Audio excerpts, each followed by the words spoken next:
أعوذ بالله من الشيطان الرجيم بسم الله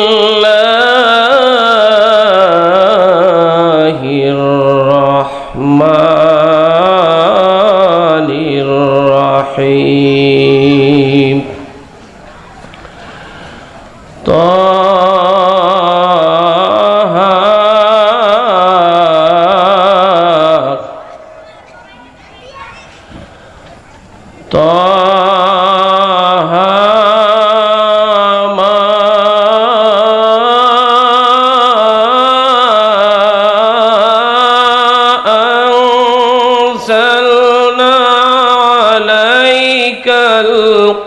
القرآن لتشقى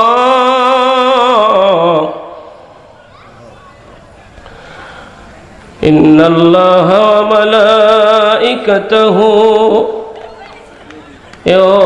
يصلون على النبي يا أيها الذين آمنوا صلوا عليه وسلموا تسليما اللهم صل على محمد وعلى آل محمد كما صليت على إبراهيم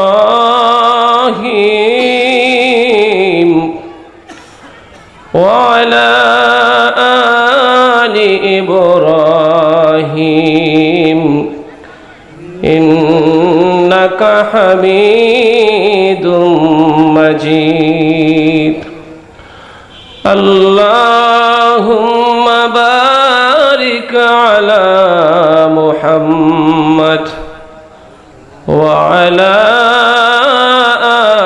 آل محمد كما باركت على إبراهيم وعلى آل إبراهيم إنك حميد مجيد بلغ العلا بكماله كشف الدجى حسنت جميع خصاله صلوا عليه وآله তিনগাঁও যুব সমাজ ও এলাকাবাসীর উদ্যোগে আয়োজিত দুদিনব্যাপী 11তম বার্ষিক এক বিশাল তাফসিরুল কোরআন ওয়াজ মাহফিলের আজকের প্রথম দিনের শেষ অধিবেশনের মোহতারাম সভাপতি, উপস্থিত সম্মানিত ওলামায়ে কেরাম, পর্দার আড়ালের মা ও বোনেরা, আমরা মহান আল্লাহর কাছে লাখো কোটি শুকরিয়া আদায় করছি, যিনি শত ব্যস্ততার মাঝে আমাদেরকে সুস্থ রেখেছেন, ভালো রেখেছেন এবং একটি মহেন্দ্রক্ষণ সময়ে একটি জান্নাতি পরিবেশে আসার এবং বসার মতো সুযোগ যিনি করে দিয়েছেন।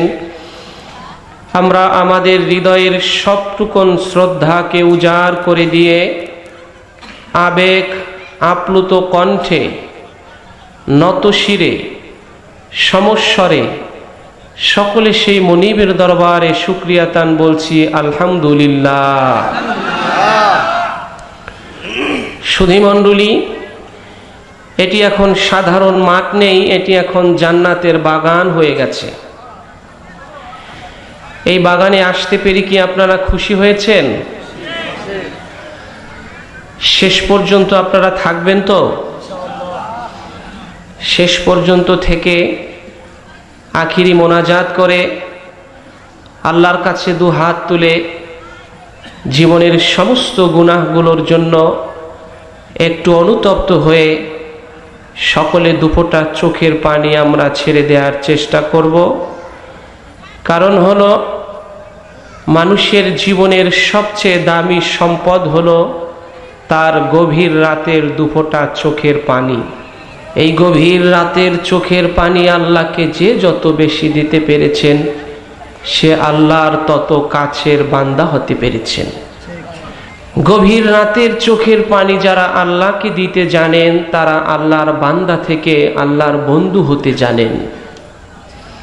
আর আল্লাহ বলছেন, আমি সব দৃশ্য দেখতে পারি, কিন্তু বান্দা যখন অনুতপ্তের স্বরে অনুতপ্ত হয়ে আমার কাছে দুহাত তুলে চোখের অশ্রু ছেড়ে দেয়, এই দৃশ্য আমি দেখতে পারি না। তিনি বলছেন, ওয়াহুয়াল্লাযী ইয়াকবালু তাওবাতা আন ইবাদিহি ওয়া ইয়াফু আনিস সাইয়্যাতি ওয়া ইয়ালামু মা তাফআলুন।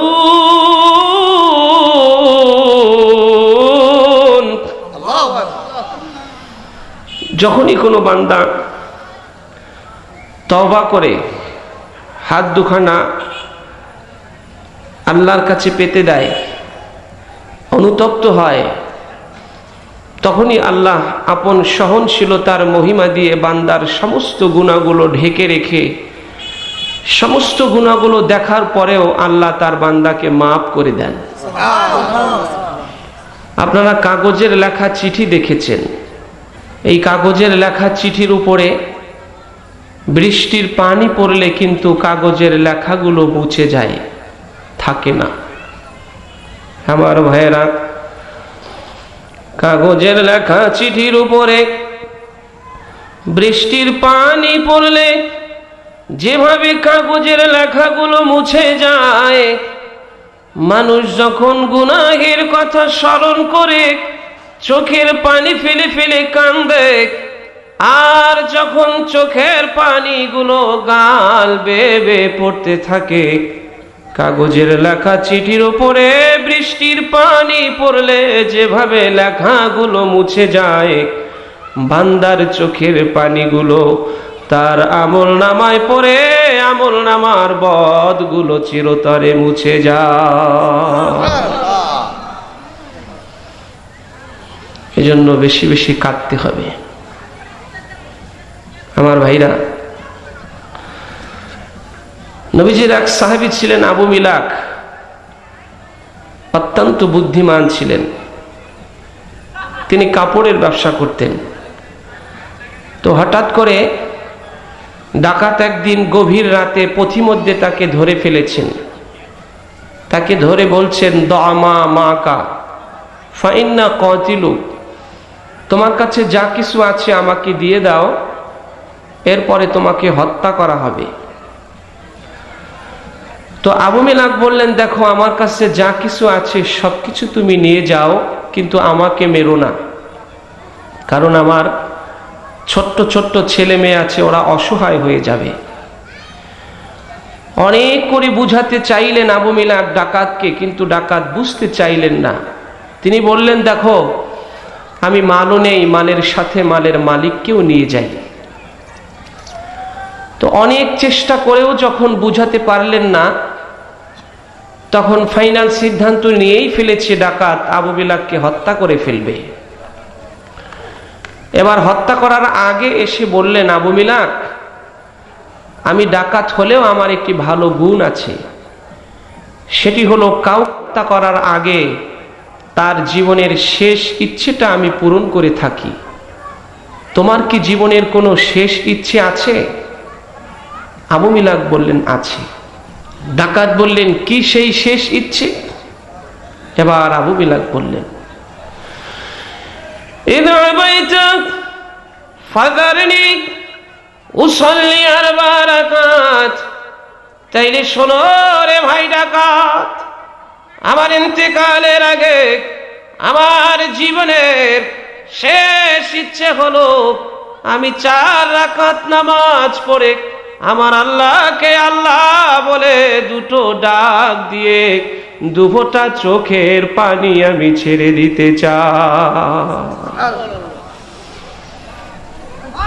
এটি হলো আমার জীবনের শেষ ইচ্ছে। এবার ডাকাত বললেন, ঠিক আছে, তোমার শেষ ইচ্ছে পূরণের সুযোগ তোমাকে দেয়া হবে।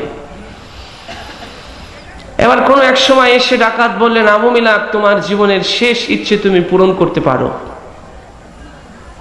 এবার আবু মিলাক 4 রাকাত নামাজ পড়ে হাত দুখানা আকাশের দিকে তুলে দিয়ে চোখের অশ্রু ছেড়ে দিয়ে আল্লাহকে হৃদয় দিয়ে ডাক দিলেন, ইয়া ওয়াদুদু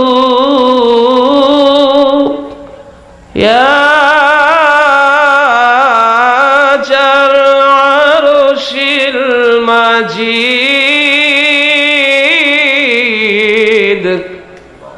ইয়া ফাআলুল লিমা يريد أسألك بعزك الذي لا يضام وملكك الذي لا يرى يا مغيث أغثني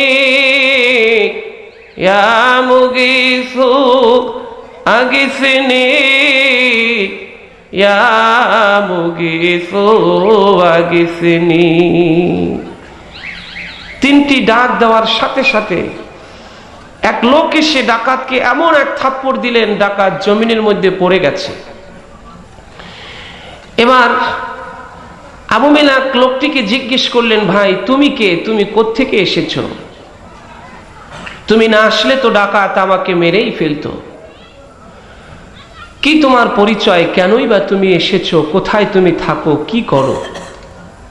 আমার ভাইরা, এবার লোকটি বললেন, তাই শোনো রে ভাই আবু মিলাক, আমি কে?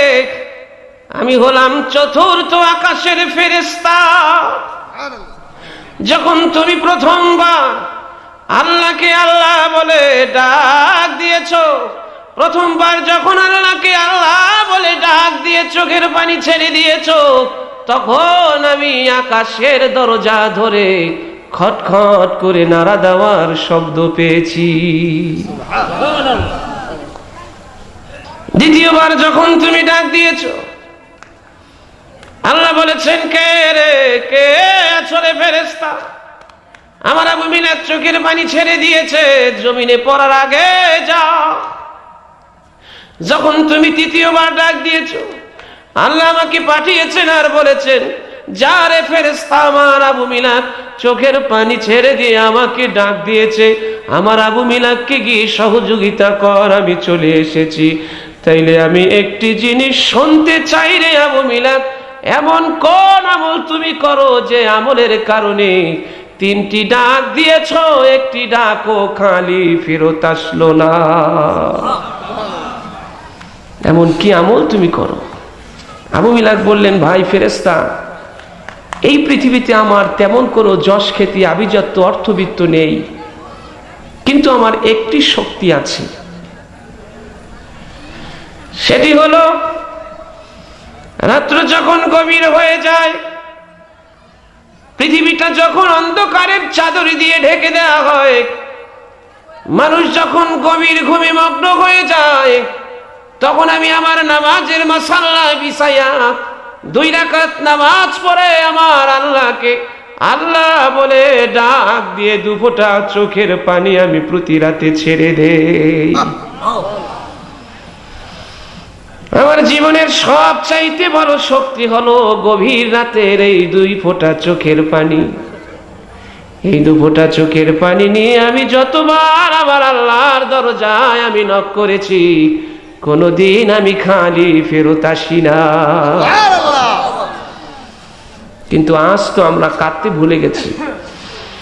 এখন মানুষ ওয়াজেও আসে হাসতে, এক সময় কিন্তু এত ওয়াজ হতো না।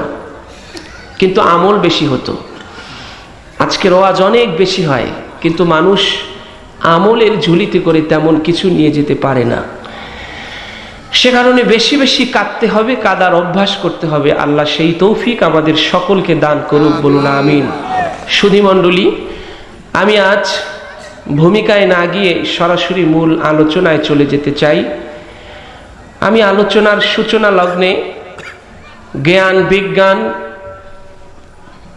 দর্শন, সাহিত্যের অমর রত্ন ভাণ্ডার মহাগ্রন্থ আল কোরআনুল কারীম থেকে ছোট্ট এক টুকরা আয়াতে কারিমা আপনাদের মাঝে তেলাওয়াত করেছি। আর আমি যে আয়াতে কারিমাটি তেলাওয়াত করেছি সেটি হলো মহান প্রতিপালকের ঐশী তেজস্বীয়তায় ঐশ্য প্রশোভন, ভাব মাধুর্যের নিরুপম খনি, ভাষা মুক্তাবলীর সুপ্ত সমুদ্র, সর্বকালের সর্বযুগের সর্বশ্রেষ্ঠ গ্রন্থ আল কোরআনের সূরা তহার 1 নং আয়াত। যে আয়াতে কারিমায় আল্লাহ রাব্বুল আলামিন বলেছেন যে আমি এই পৃথিবীতে মানুষ পাঠিয়েছি, এ মানুষ একটু শান্তি চায় ইহকালে এবং একটু শান্তি চায় পরকালে।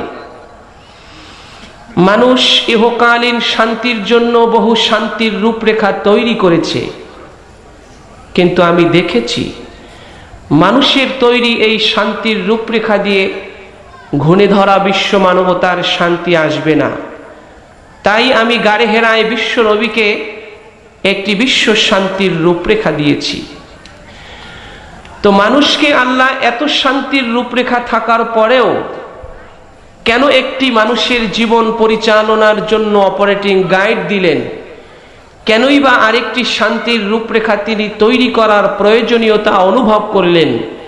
মূলত সে কথাই এই আয়াতে কারিমায় আল্লাহ বলেছেন। তো এই একটি মাত্র আয়াতে কারিমা নিয়ে কিছু কথা বলার আশা রাখি। তো আমি কোরআন হাদিস সম্পর্কে তেমন কিছু জানি না, আর কোন কথাগুলো বললে আপনাদের হৃদয়ের খোরাক হবে, ঈমানের পকেটে করে কিছু নিয়ে যেতে পারবেন, তাও আমি জানি না। তাই আজকের সবকিছু আল্লাহর উপরে ছেড়ে দিচ্ছি। আল্লাহকে বলছি, আল্লাহ আমি অযোগ্য, তাই বলে যারা কোরআন শুনতে এসেছে, গভীর আগ্রহ নিয়ে বসে আছে, তাদেরকে তুমি মাহরুম করো না। এমন কিছু কথা আমার মুখ থেকে তুমি বের করে দিও যে কথাগুলো আমার এবং যারা কোরআন শুনতে এসেছে সকলের নাজাতের উসিলা হয়ে যায়। আমরা বলি আমিন। সুধী মণ্ডলী, এ কোরআনুল কারীম হলো জ্ঞান বিজ্ঞানের অফুরন্ত ভাণ্ডার, সঠিক পথের দিশারি, অসীম প্রভুর মুক্ত বুদ্ধিতে বিভাসিত, লাউহে মাহফুজ থেকে প্রত্যাগত, ভাষা নৈপুণ্য, বাক্য বিন্যাসে বিশ্বের চির বিস্ময়। এটি হলো বিজ্ঞানীদের জন্য একটি বিশাল বিজ্ঞান সংস্থা, আইনবিদদের জন্য আইন বিশ্বকোষ, ভাষাবিদদের জন্য শ্রেষ্ঠ ব্যাকরণ গ্রন্থ। আমরা বলি আলহামদুলিল্লাহ। বিজ্ঞানীরা দেখেছে যে মানুষ যারা, একজন মানুষের জীবন চলতে যতগুলো প্রশ্ন থাকতে পারে, যতগুলো প্রশ্নের জবাব দরকার, একটি একটি করে যদি সমস্ত প্রশ্নগুলো লিখে মহাগ্রন্থ আল কোরআনের কাছে জবাব চাওয়া হয়, তাহলে একজন মানুষের জীবনে যতগুলো প্রশ্ন থাকতে পারে ততগুলো উত্তর দিয়ে কোরআনুল কারীমকে সাজানো হয়েছে। একজন মানুষ তার বিস্তীর্ণ জীবনের বহু আঙিনায় চলতে যতগুলো শব্দ তার জীবনে প্রয়োগ করা লাগতে পারে, ব্যবসা বাণিজ্য, রাজনীতি, অর্থনীতি, সমাজনীতি, ব্যক্তি, পরিবার, সমাজ, রাষ্ট্র, বিশ্বকে চালাতে তার জীবনে যতগুলো শব্দের প্রয়োগ করা লাগতে পারে, মহাগ্রন্থ আল কোরআনুল কারীমকে ততগুলো শব্দ দিয়ে সাজানো হয়েছে।